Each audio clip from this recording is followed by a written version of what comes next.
এই দেখেন এখন আমরা কিভাবে যাব, আমাকে একটু বলেন যে আমি ঢাকা পর্যন্ত কিভাবে যাব। ওই যে ভাই আছে এখানে, এই যে এখানে একটু দেখাই, একটু এই যে দেখেন এই ভাইকে দেখাই, এই ভাইয়ের জুতা চুরি হয়েছে। এখন হয় এই দেখেন সবাই কিন্তু ভুক্তভোগী, এখানে যারা আছে সবাই ভুক্তভোগী। এখন প্রতি ওয়াক্ত একটু কাছে রাখেন, একটু প্রতি ওয়াক্তে যদি এভাবে চুরি হয় আর এভাবে যদি আমরা ভোগান্তি তৈরি হয় তাহলে মানুষ কি নামাজ পড়তে আসবে? এখন ইমামকে জিজ্ঞাসা করলাম, ওনার উত্তর শুনে আমি আসলে পুরো ঠান্ডাট হয়ে গেছি। দেখুন আমরা মসজিদে আসছি নামাজ পড়তে, মোটামুটি 6 জনের আজকে হচ্ছে জুতা নিয়ে গেছে। আমি হচ্ছে অফিস থেকে আসছি, উনি হচ্ছে এই ভাই হচ্ছে ঢাকায় যাবে, অর্ধেক রাস্তায় আসতে হচ্ছে নামাজ পড়ার জন্য। এখন আমাদের যে জুতা নিয়ে গেছে, যদি আমরা লোকাল এখানে হইতাম তাহলে এটা মানা যেত যে আমরা এখানে বাড়ির কাছে বা বাসার কাছে আমরা চলে যাবো। এখন আমরা যে ঢাকায় যাবো, ঢাকা যাবে এই খালি পেয়ে কি যাওয়া আসলে পসিবল?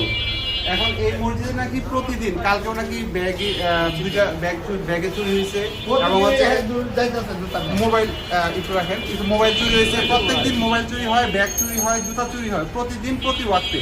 তাহলে এই মসজিদের যারা কমিটি আছে, আমি সবাইকে আসলে অনুরোধ করবো, মসজিদটা হচ্ছে গাজীপুর যে বোর্ড বাজার আছে, এই বোর্ড বাজারের ঠিক মোড়ে আপনি করতেছেন কি? আমি একদম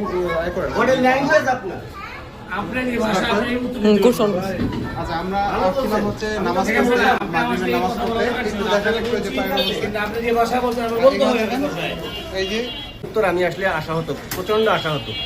এরকম থাকলে মানুষ এই মসজিদে নামাজে আসবে না। এই যে আরেকজন, এই যে তার জুতা চুরি হয়েছে। তারপরে হচ্ছে ওইখানে আরো মুরব্বী ছিল, মোট হচ্ছে আজকে 6 জন, আজকে 6 জনের না 6 জনের জুতা চুরি হচ্ছে। আসলে চেহারা দেখাবো না, বাট হচ্ছে মানুষের আসলে মানবতা এখনো আসলে বেঁচে আছে।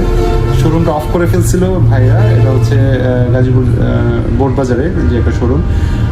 অনেক মানে আমি আমার বিপদ দেখে যখন দেখছি যে খালি পায়, তখন হচ্ছে ভাই মানে আসলে ভাইয়ের মায়া লাগছে আমাকে দেখে, যার কারণে পরে শোরুমটা যে শোরুম শাট ডাউন করে রাখছে, জাস্ট খুলে লাইটটা অন করে আমাকে আসলে এই শোগুলা মানে কেনার সুযোগ দিয়েছে। এই জন্য আসলে দুই ভাই যে আছেন তাদেরকে অসংখ্য ধন্যবাদ, মানে কৃতজ্ঞতার আসলে।